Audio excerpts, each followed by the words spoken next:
Hello guys, papakilala ko sa inyo ang mga beshi ko. Yan si Beshi Molly. Ito naman si Beshi Daisy. Molly. Nalambing po to si Molly. Ang lahi niyan may lahi siyang golden retriever saka isa pa yung basta kada itim yun na malaki. Ayun naman po ang aming bagong Beshi. Si Lola. Tapos, yung isa si Teddy. Si Teddy. Yan. Papasok ko ako. Kasi umiiyak na naman ang aking beshi. Wait. Paano tayo papasok? Wait. Doon muna, Molly. Wait. Ha, beshi. Ha, beshi. Umiiyak ka na naman, beshi.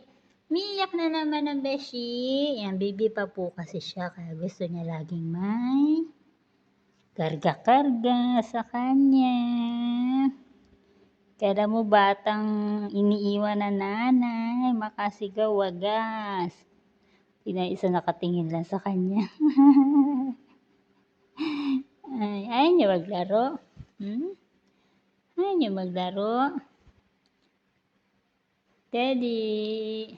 Teddy. Yan po si Teddy. Siya po ay lalaki. Ayaw nga pala. Si Molly ay girl. Si Daisy girl. Si Lola girl. Si Teddy ang nag-iisa naming beshi boy. Teddy! Makulit po yan si Teddy. Lagi niya itong inaaway. Binubuli niya lagi. Pero ito marunong na gumanti. Pag nagagalit na siya. Ganti na rin siya kay Teddy. Oh, ba't siya inubo? Tingnan niya yung beshi niya sa labas, oh. Yan, nilapitan na naman niya. Gusto na naman niya makipaglaro.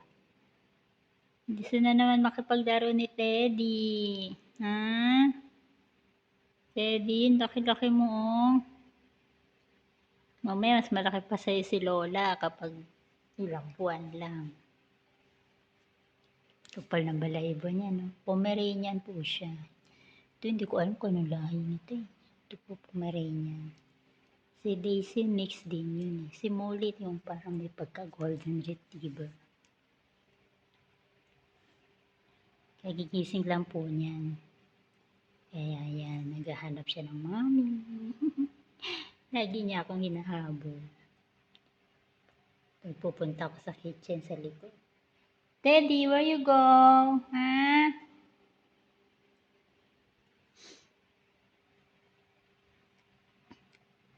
Lola!